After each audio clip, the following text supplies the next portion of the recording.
Magandang araw mga kapatid sa bagong episode para sa ating mga kalusugan with easy to learn and easy to cook recipes where you can fill not only your tummies but also your spirit. Kaya nga po sabi sa Proverbs 3:7-8, sabi dito, "Do not be wise in your own eyes. Fear the Lord and shun evil. This will bring health to your body and nourishment to your bones." So mga kaibigan, hindi lamang daw i-fill in natin yung mga sarili natin for physical nourishment, kundi para sa spiritual nourishment din. Para maganda yung ating communication at relationship natin sa Panginoon. So nandito na naman po tayo ngayon sa Department of Agriculture, Santa Monica, Puerto Princesa City para sa Food and Soul, Palawan. Ako po si Lorna at kasama ko ang aking anak. Ako po si Charmaine at magandang araw po sa inyo lahat. Sana po ay makatuto tayo ulit ng bagong healthy recipe na makakatulong po sa ating kalusugan at sa ating pamilya. O anak, meron naman tayong ituturong napakagandang recipe para sa ating mga manonood. Ang tawag natin dito ay kamoting kahoy, talbos ng kamoting kahoy or cassava leaves at mani. Ayan. So ang unang ingredients natin yan, may 2 cups tayo na blanched na cassava leaves. Yung mga talbos po ang kinakailangan dito. Ito ay, ang unang gagawin po natin dito, magpapakulo tayo ng tubig at lulutuin na siya, ibablanch natin siya.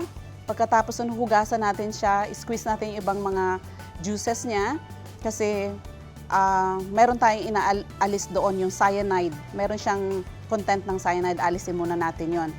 Then, pagkatapos na pigaan natin siya, slicely natin na pinuhin natin na pagkahiwa. Okay, finely sliced.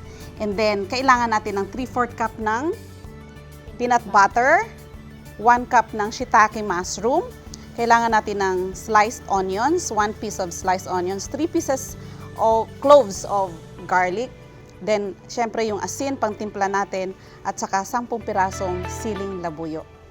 So, Ito ay pang-garnish natin. yes, pang-garnish na natin yon. Okay. So una niyan, magpapakulo muna pa tayo ng ating tubig. At pag ilalagay natin, ihahalo natin yung pag kumukulo na siya, pwede natin itong ilagay. Unahin po ang Sili para lumambot siya. Kasi kung iniiwasan nyo na hindi siya,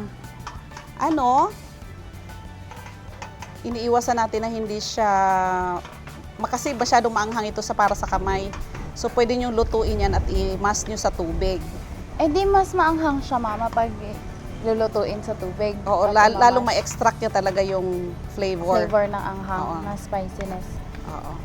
Pagkatapos niyan, ilalagay na natin yung garlic at saka onion.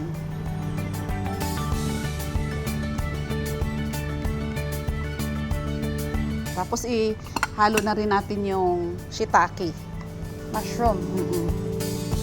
Ayan. So, sa Yung huli asin. po ilalagay yung cassava leaves kasi Oo. na-blanch na siya. Lahat po ba? Oo. Ayan. Pag na-extract na yung Nangangamoy na yung yung sili. flavor niya, makulan natin sandali. Maalam mo ba na yung cassava leaves, yan daw ay mataas sa protein pati sa carbohydrates. Oh, Pero mababa siya sa kilocalories at fats. Kaya yung iba, pag gusto daw nila ng weight loss, yan yung kinakain nila. Kasi mababa yung kilocalories niya pero mataas yung protein niya kesa sa fats niya. Tapos, mataas din siya sa vitamin C, pati vitamin B, lalo na yung beta-carotene. Kaya maganda rin siya pampalinaw ng mata. Mataas din siya pang antioxidant. Oh, kaya napakaganda niyan siya na Opo. gagamitin natin. Opo. Ayan, kumukulo na. So, ilalagay na natin ang peanut butter. Napakadali lang actually gawin ito. At matututunan kahit siguro mga bata pa, pwede nang matutunan. Kasi ganyan lang siya, ganyan lang pagluto. Haluin lang hanggang matunaw yung ating peanut butter. Hanggang maging sauce na lang yung peanut butter. O yan. Pag natunaw na yung peanut butter, pwede natin itong ilagay nating talbos. At pakukuluin natin hanggang mag-ano yung flavor niya. Maghalo-halo lahat. Halo-halo silang lahat. Ito, pwede naman gawing kung hindi kaya ng maliliit na bata, yung maanghang, pwede naman Bawasan yung sili. tanggalin o walang yung sili. walang sili. Siguradong mapaparami. Huwag lang dadaming kakainin nyo nito kasi medyo spicy, so mapaparaming kain natin ng rice nito.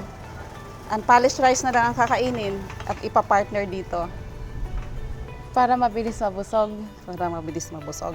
Ayan, so aantayin natin ng mga ilang minuto, mga 20 minutes na kumukulo siya bago talagang ma-in siya doon sa sauce, sa peanut sauce. At aantayin natin.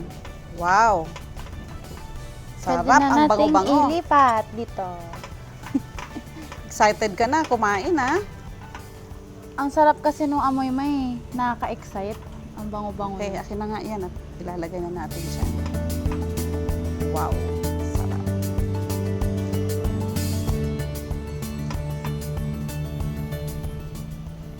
Para yung itsura niya parang laing.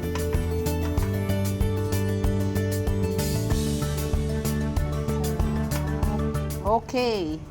Yan na yung ating recipe na cassava leaves at mani. Sana, Nilagyan po natin.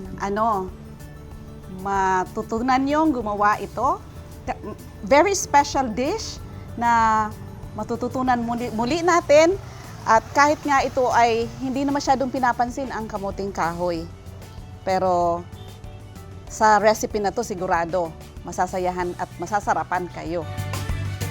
Ayan, so po, sana po ay matuto rin po tayong kumain na kasi po 'di ba sa ibang tao ay hindi na sila marunong kumain ng talbos ng kamote. So sana po ay ito po ang makatulong sa inyo na makatuto ulit lalo na po sa mga bagong generation ngayon na makakain ulit ng talbos ng kamote. So para po sa ating recap ng ingredients, panoorin po natin ito.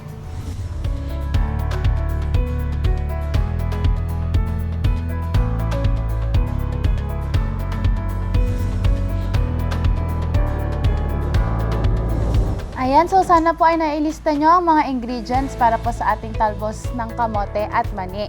So sana po ay patuloy nating matutunan kung paano kumain na ng mga gantong talbos na nakalimutan na po natin dahil malaki po ang naitutulong nito sa ating pangkalusugan.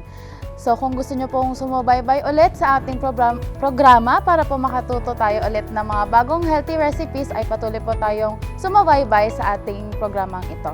Ako po si Charmaine. Ito naman si Lorna. Para sa Food and Soul Palawan.